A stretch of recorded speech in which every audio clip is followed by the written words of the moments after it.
আসসালামু আলাইকুম hello everyone. আশা করি সকলেই ভালো আছেন। আমি আপনাদের দোয়া আশীর্বাদ আলহামদুলিল্লাহ ভালো আছি।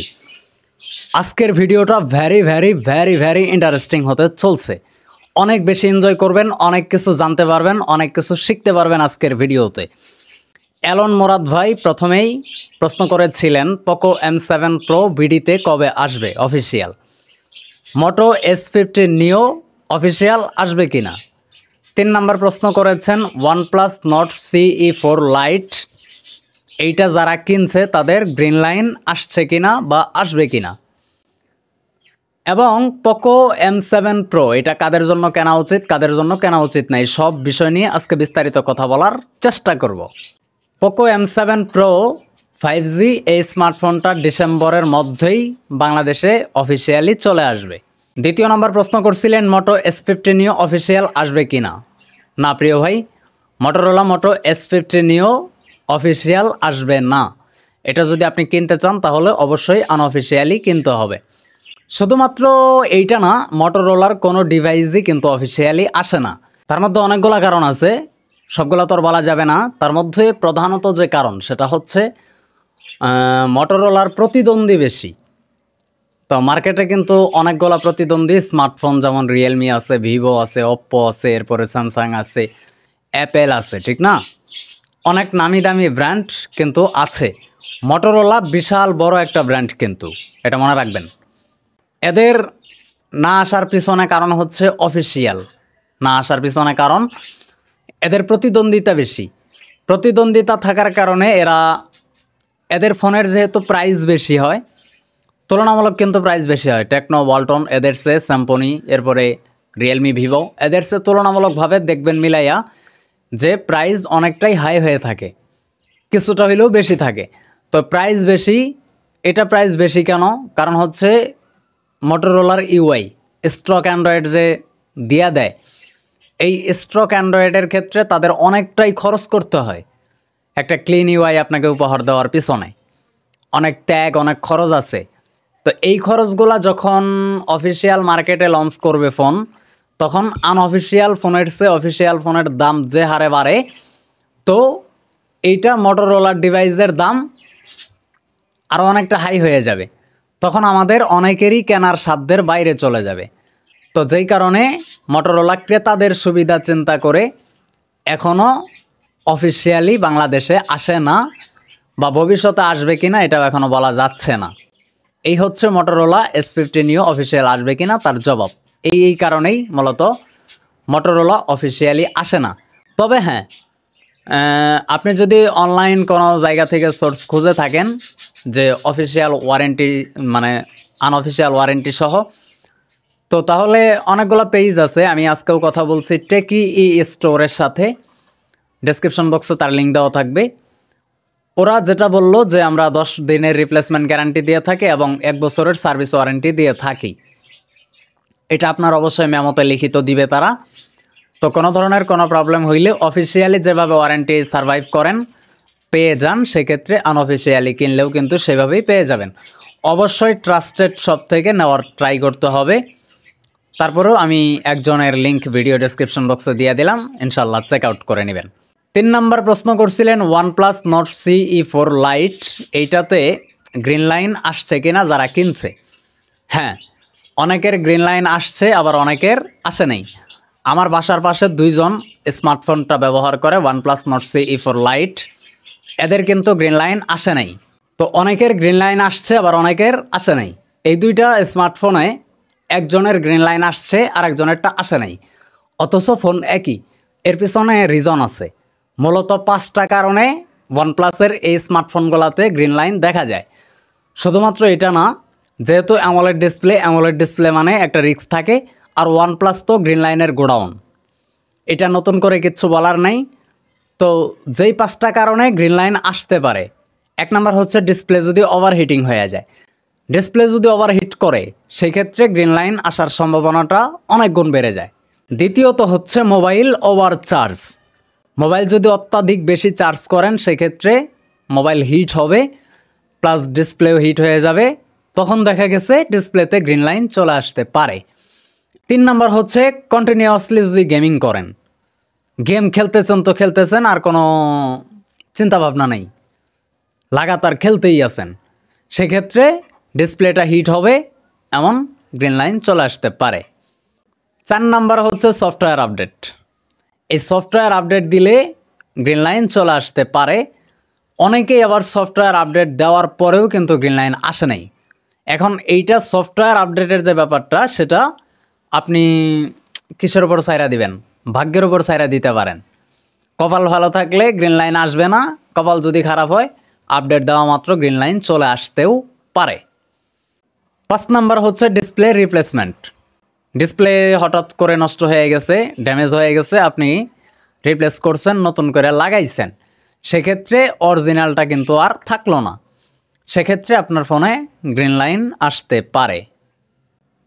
এই তো মূলত এই 5টা কারণেই ওয়ানপ্লাসের ফোনে গ্রিন লাইন বা যেইগুলাতে গ্রিন লাইন আসে, এই 5টা কারণেই মূলত আসে।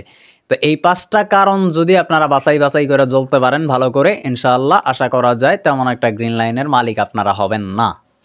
শুরুতেই বলতেছিলাম যে আজকের ভিডিওটা একটু বেশি special. Poco M7 Pro 5G এই স্মার্টফোনটা যেহেতু লঞ্চ করবে, অনেকেই চিন্তা ভাবনায় আছেন যে কবে আসবে, অপেক্ষা করতেছেন। আসলে কাদের জন্য এটা কেনা উচিত, কাদের জন্য কেনা উচিত না, আমি একটু ছোট্ট করে বলে দিই।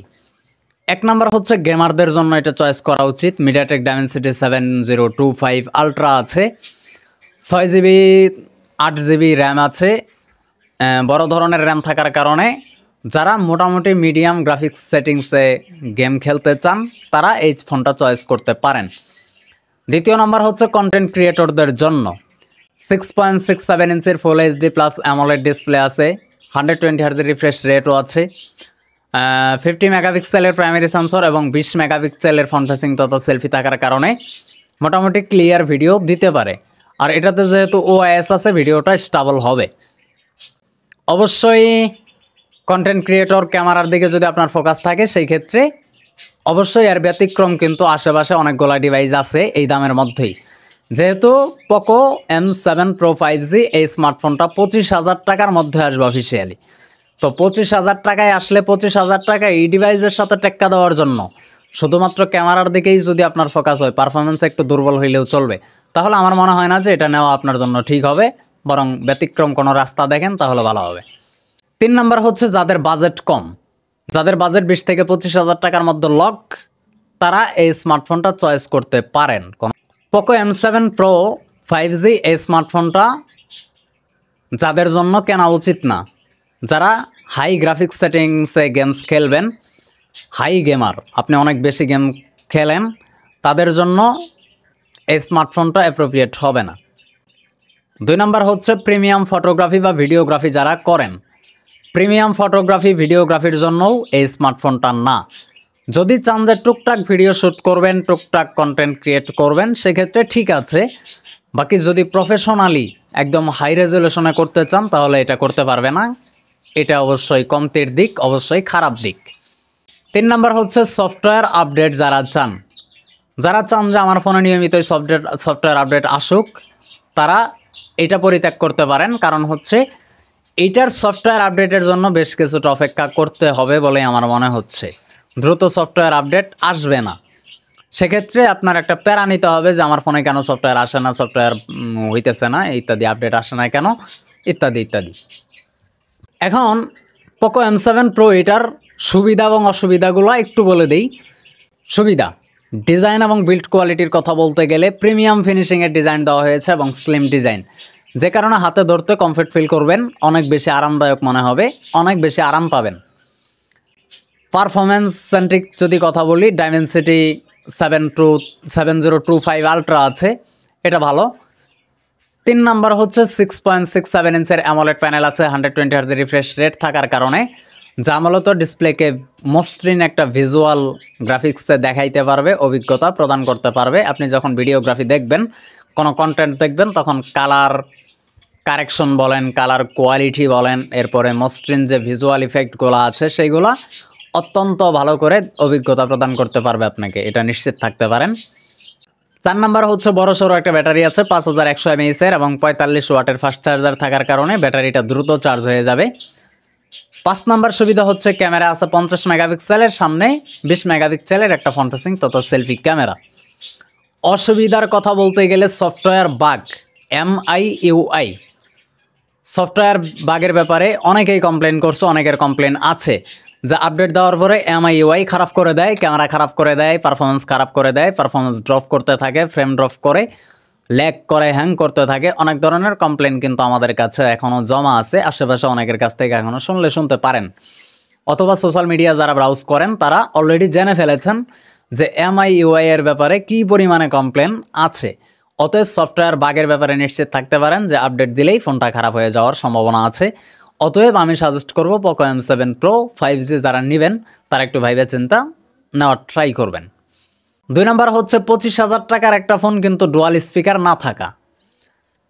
তো ডুয়াল স্পিকার না থাকার কারণে 25,000 টাকার একটা ফোনের সাউন্ড কোয়ালিটি তেমন একটা ভালো হবে না, সাউন্ড শুনতে ভালো লাগবে না। ডাবল সাইড থেকে, বোথ সাইড থেকে, সামনে পেছন থেকে যখন ডুয়াল স্পিকারের সাহায্যে যখন সাউন্ডটা আমাকে উপহার দিতে পারবে তখন জাস্ট শুনতে ভালো লাগবে। দেখেন, ভিন্ন দিকে আমরা যারা ট্রল করি, যাদেরকে নিয়ে সমালোচনা বেশি করি, টেকনো কিন্তু কেমন 30-তে, কেমন 20S Proতে, কেমন 20S Pro কিন্তু এটা তো ভালো কিন্তু প্রসেসর আসবে, ওইটা চলে আসছে অলরেডি। তো ওই ফোনটা কিন্তু প্রসেসর ভালো, ক্যামেরা ভালো, ওইটা তো মিডিয়াটেক ডাইমেনসিটি কত জানো আছে, আমি গতকাল ভিডিওতে বলছিলাম। তো ক্যামেরা ভালো আছে, এরপরে ডুয়াল স্পিকার আছে, ডিজাইনও ভালো আছে, অ্যামোলেড প্যানেল আছে। টেকনোর অ্যামোলেডে গ্রিন লাইন আসে না সাধারণত, কারণ এরা গ্রিন লাইনের মালিক না। তো সেক্ষেত্রে কিন্তু এই পোকো M7 Pro নাই, কিন্তু ওইটাতে কিন্তু দিয়ে দিছে, কিন্তু বাজেট তো একই। আবার নয়েজ ক্যান্সেলিং সিস্টেম, মাইকও আছে। তো এই যে ভালো দিক, স্পেশাল কিছু দিক ওরা দিয়ে দিছে, এতে তো অবশ্যই আগানো থাকবেই। 3 নাম্বার হচ্ছে মেমোরি কার্ড স্লট, এইটাতে এক্সটার্নাল লাগানো যাবে কিনা সে ব্যাপারে আমরা এখনও জানতে পারিনি। এই হচ্ছে বিষয়, এগুলো সুবিধা অসুবিধা। তো এইগুলা জানেন, বুঝেন, এরপরে কেনার ডিসিশন আপনি মেক করেন, তাহলে জিতে যাবেন, নাইলে ঠকে যাওয়ার সম্ভাবনাই বেশি আছে। তো আজকের ভিডিওটা কেমন লাগছে? যদি ভালো লেগে থাকে মাস্ট একটা লাইক দিবেন। দেখা হচ্ছে আশরাফ জনের ব্র্যান্ড নিউ কোনো নতুন ভিডিওতে, আরও ইন্টারেস্টিং নতুন ভিডিওতে।